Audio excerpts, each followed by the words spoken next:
If you found this video today, there's something really important that I want to share with you. When I title videos these ways, I do it because to some degree, if you scanned by it and felt compelled to watch it, then there's something within you calling for change, calling for integration. And I want to pass that along and hope that maybe it can help you in some way in your life. If you're a new viewer to the channel, welcome. And if you're a returning viewer, welcome back, everybody. And if you also want to be a part of my community in a deeper way, click that button below. It'll send you over to my website, sign up to my monthly newsletter, and I want to send you my 3-step identity rebuilding guide as a gift. There are 3 areas of our lives we have to make sure we can understand and learn the strategies to maximize, make peace and harmony and balance between them. Past, present, future. Most of us already know that. The past are your traumas, your shadows, your emotional knots, complexes that exist within your mind and your soul as well. Then you have your present, the day-to-day, your actions that you do. And then you have your future, the way you perceive your life to go, how you want it to go, how you wish it would go. Having all 3 in harmony is going to be the way to allow your life to live in a more aligned, integrated, holistic way, where you can feel more hand in hand with truth, rather than misdirection and lies. Today is a call to action for us to deal with the past, not to live in it, but to turn around, observe it, make peace, let go, integrate, and reinterpret anything that we have to. You see, when stories run our lives, or when certain events create strong traumatic responses in our bodies, fight, flight, or freeze, it can send us into a state of suppression. If there are things we have to get done and there's no time to deal with it, maybe because we don't have time, or because we don't want to contend with it, we suppress. But understand that suppression in a long time horizon turns to repression.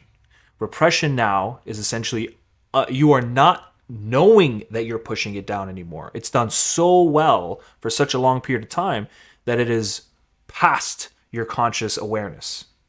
And now it manifests itself however it wishes to a degree. And unless we contend with it and bring it forward into the conscious mind, then we're never really going to have true control, true alignment. And we're always going to feel that conflict. And so imagine if we do not deal with the past. How would that affect the present? How would that warp the lens to which you see everything? How would that warp your future?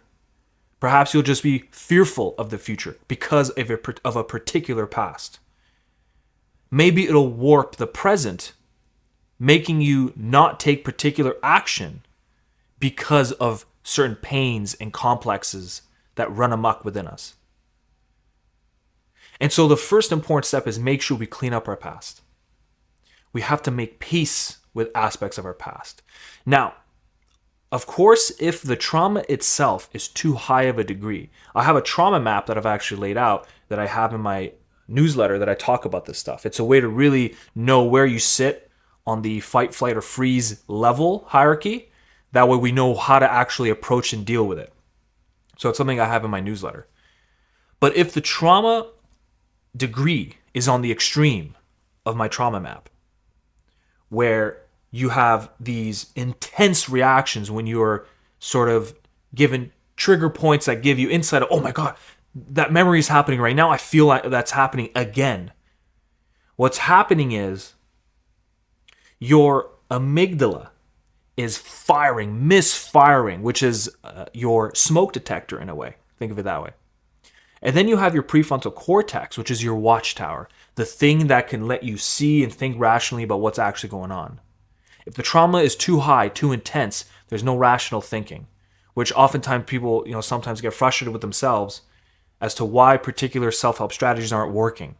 Why is it not working with me? Well, because perhaps there's the trauma that's too deep that we can't just do it with, surface level practice, which does work very, very well. It really does. But we need to deal with the deeper level issues. And so the first step, if it's too intense, is grounding. We have to ground ourselves in reality using sight, smell, touch, sound. Touch the surrounding environment. Feel where you are in that intense moment. Feel what's going on. Listen to the sounds in the room. Pay attention to the sounds, maybe the vibration of some appliance. That sounds terrible, but just think of like a washing machine or something just in the background if it is there, or the static of electronics, the static sound, or the sound of cars driving by, or a plane overhead. Pay attention to the smells. What do you smell? Be very vivid. Pay attention to it. And then what do you see? Are you in a safe environment? Is it calm? Is it quiet? Doing this with a slow, deep inhale, exhale. Inhale, exhale. Because the idea is, if we are spiking to a high level of intensity, there is no rational thinking anymore.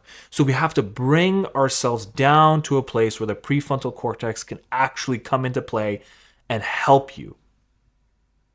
And then once we can get enough practice with that, this is super important, you want to make sure you give yourself love, compassion, and grace. Okay? Because it's very natural that we want this resolved and dealt with right away. And we want it to be done. And if it's not happening, we get frustrated. But please do not get frustrated. These things take time. Be patient. It will over time. With consistent habit making, it will. And so if you make that a habit by grounding yourself, of course, if you had someone around you that understands your situation and they can be that anchor for you, it's fantastic. Not that we want to completely rely on them, we want to be self-sufficient, but having that is a nice thing. It really is helpful. And then once we can get ourselves to a place of center, that we can control ourselves when those moments happen, then we can investigate deeper, looking inwardly in our unconscious mind, asking the complex, which essentially is an emotional knot that contains memories and emotions. And usually it wraps around archetypal energy. This is ancient, thousands of years old. It's there. It exists. We just need to understand how to contend with them. Asking on it to come forward. What is it that you need? What is unresolved within me? Is there something I'm lacking that I can just give to myself?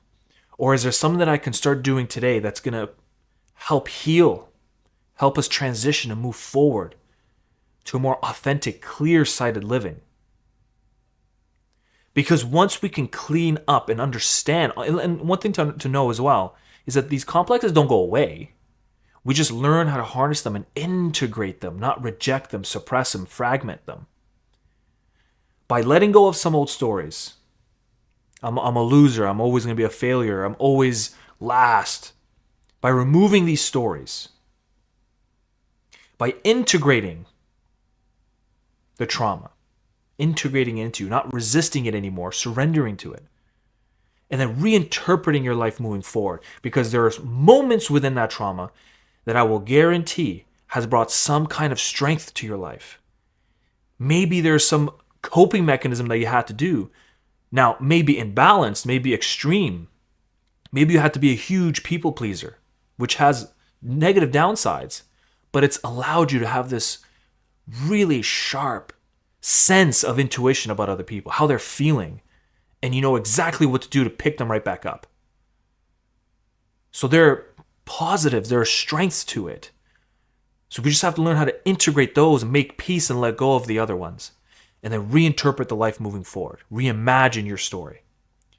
Because then as you clear the fog from within, and what I call moving towards an ego-soul integrated lifestyle, then the present and the future are going to be easier to deal with.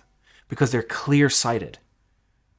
They're not warped, bent, causing you to chase particular things, money, pleasure, status, power, admiration, attention, making you need those things, pursue those things, because I usually always say, as we're chasing outward, we are simultaneously running away from the inward. And we don't want to do that.